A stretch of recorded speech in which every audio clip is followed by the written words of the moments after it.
5 दिसंबर 1945 Florida के coastal से 5 US navy planes उड़े ट्रेनिंग मिशन के लिए। फ्लाइट 90 2 घंटे बाद लीड पायलट ने रेडियो पे कहा, कुछ अजीब है। हम जानते नहीं हम कहाँ है, सब कुछ अजीब लग रहा है, यहाँ तक कि समुंदर भी नॉर्मल नहीं दिख रहा है। उसके बाद सिर्फ स्टैटिक, सभी 5 प्लेन्स गायब। एक रेस्क्यू प्लेन भेजा गया उन्हें ढूंढने के लिए, वो भी गायब हो गया। 14 लोग बिना किसी ट्रैक के एक रात में ख़त्म। उनके परिवार हफ्ते तक इंतज़ार करते रहे किसी खबर का। नेवी ने हिस्ट्री का सबसे बड़ा रिसर्च ऑपरेशन चलाया, समुंदर के हजारों स्क्वायर माइल्स कवर किया, कुछ नहीं मिला।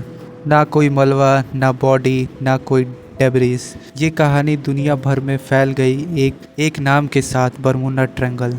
और अगले 70 सालों में सैकड़ों जहाज, प्लेन्स, लोग इस त्रिकोण में गायब हुए, ऐसा कहा जाता है। किताबें लिखी गई, डॉक्यूमेंट्रीज बनी, पूरी दुनिया डर गई कि एक समंदर के एक छोटे से हिस्से से।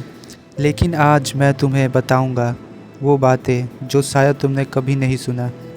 ये मिस्ट्री है ही नहीं, और जिसने ये मिस्ट्री बनाया उससे ने इससे करोड़ों रुपए कमाए। ये सवाल जो हर जनरेशन को हर्ट करती है, अगर 14 ट्रेंड पायलट्स, 3 रेस्क्यू टीम्स और दुनिया का सबसे पावरफुल नेवी कुछ नहीं ढूंढ पाया, तो क्या सच में कुछ है इस जगह में जो इंसानों की समझ से परे है? चलो पहले फ्लाइट 90 वापस देखते हैं, क्योंकि असली जवाब वहीं छुपा है। रिकॉर्ड्स देखते हैं। लीड पायलट नेविगेशन में कंफ्यूजन हो गया था, उसका कंपास ख़राब था और उसने सोचा वो फ्लोरिडा कीज के ऊपर जा रहा है। वो एक्चुअली बहामास के आगे निकल चुका था, गलत डायरेक्शन में जा रहा था। वेदर भी ख़राब हो रहा था, तेज़ हवाएं, समुंदर में ऊंची वेव्स। प्लेन का फ्यूल ख़त्म हो गया होगा अंधेरे में समंदर में गिरने से पहले। रेस्क्यू प्लेन जो भेजी गए उसमें डिज़ाइन ही फ्लेयर्ड था। वो एक फ्यूल वेपर लीक के लिए जाना जाता था जो हवा में ही एक्सप्लोजन कर सकता था। एक नियर बाई शिप ने देखा था एक एक्सप्लोजन आसमान में उस रात उसी एरिया में।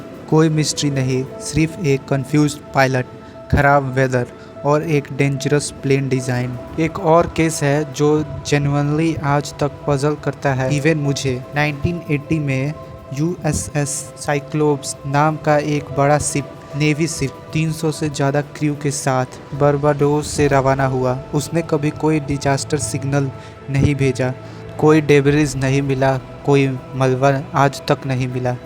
ये यूएस नेवी हिस्ट्री का सबसे बड़ा नॉन कॉम्बैट लॉस है, और ऑनेस्टली इसका कोई क्लियर एक्सप्लेनेशन नहीं है। कुछ साइंटिस्ट सोचते हैं शिप का स्ट्रक्चर वीक था और वो स्ट्रॉम में तुरंत डूब गया, इतना जल्दी कि कोई सिग्नल भेजने का टाइम ही नहीं मिला। लेकिन कंफर्म कोई नहीं कर सकता। ये एक जीनियस अनसॉल्व केस है। लेकिन एक केस चाहे कितना भी मिस्ट्री हो, पूरा इलाका ही श्रापित है, ये प्रूव नहीं कर सकता। हर बिजी ओशियन में ऐसा 1-2 स्टोरी मिलती है, तो फिर ये ट्रायंगल ऑफ डेथ वाली कहानी आई कहाँ से? 1964 में एक राइटर विंसेंट गार्डिस ने एक मैगजीन आर्टिकल लिखा जिसमें उसने पहली बार बरमूडा ट्रायंगल नाम यूज़ किया। उसने फ्लाइट 90 और कुछ और इंसिडेंट को जोड़कर एक पैटर्न दिखाया, जैसे ये सब कनेक्टेड हो। आर्टिकल वायरल हो गया। फिर 1974 में एक दूसरे राइटर चार्ल्स बर्लिट्स ने एक पूरी किताब लिखी इस टॉपिक पे। किताब दुनिया भर में लाखों कॉपियों में बिक गई और इस किताब से वो करोड़पति बन गया। लेकिन यहाँ असली ट्विस्ट है, दोनों राइटर्स ने जानबूझकर फैक्ट्स इग्नोर किया जो उन्हें स्टोरी को कमज़ोर करता। कई मिस्ट्री डिसअपीयरेंस जो उन्होंने लिखा, उनका ऑफिशियल रिकॉर्ड में वेदर या मैकेनिज़्म फेलियर क्लियर लिखा था, लेकिन उन्होंने वो पार्ट छुपा दिया क्योंकि नॉर्मल इंसिडेंट बिकता नहीं, सुपरनेचुरल मिस्ट्री बिकती है। एक फेमस एग्जांपल, एक शिप जिसका बर्लिट्स ने लिखा था वो काल्म सी में अचानक गायब हो गया।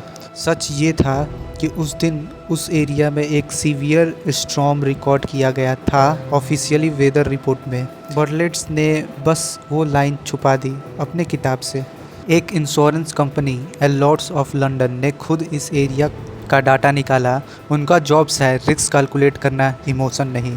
उसके रिकॉर्ड्स के मुताबिक बरमुंडा ट्रायंगल में जहां डूबने की रेट किसी दूसरे बिजी ओशियन से ज़्यादा नहीं है, वो इस एरिया के लिए एक्स्ट्रा इंश्योरेंस प्रीमियम तक नहीं चार्ज करते, क्योंकि डाटा खुद दिखा रहा है कोई एक्स्ट्रा रिस्क है ही नहीं। यूएस कोस्टल गार्ड भी ये कहता है जितनी इंसिडेंट्स होती है वो उतनी ही है जितनी किसी भी हैवी ट्रैवल्ड ओशियन या सी रूट्स में होनी चाहिए। बरमुंडा ट्रायंगल से ज़्यादा बिजी शिपिंग लेन्स दुनिया में हैं जहां कम डिसअपीयरेंस होती है। तो फिर ये मिथ इतना ज़्यादा क्यों है 70 साल बाद भी? क्योंकि इससे बहुत से लोगों को फ़ायदा होता है।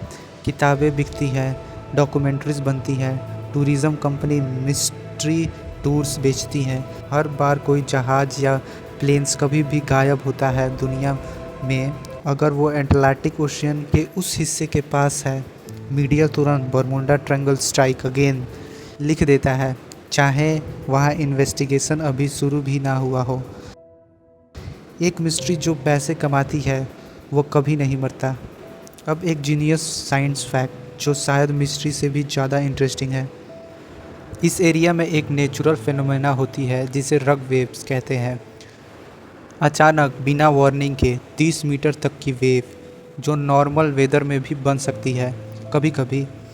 ये इतनी रेयर और अचानक होती है कि साइंटिस्ट ने इसे डेकेड्स तक मिथ समझा, जब तक 1995 में एक ऑयल प्लेटफॉर्म ने खुद एक 26 मीटर वेव रिकॉर्ड नहीं की। ये वेव जीनियसली जहाज़ को डुबा सकती है बिना किसी वार्निंग के, किसी भी ओशियन में, सिर्फ बरमुंडा ट्रायंगल में ही नहीं।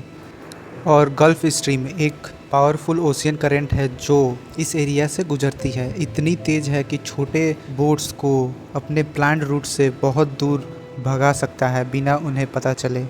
एक और चीज़ जो लोग मिस्टीरियस समझते हैं, बरमुंडा ट्रायंगल दुनिया के उन चंद जगहों में से एक है जहां कंपास का ट्रू नॉर्थ और मैग्नेटिक नॉर्थ बिल्कुल अलग हो जाते हैं। पुराने सेलर्स के लिए ये कन्फ्यूजन लगता था।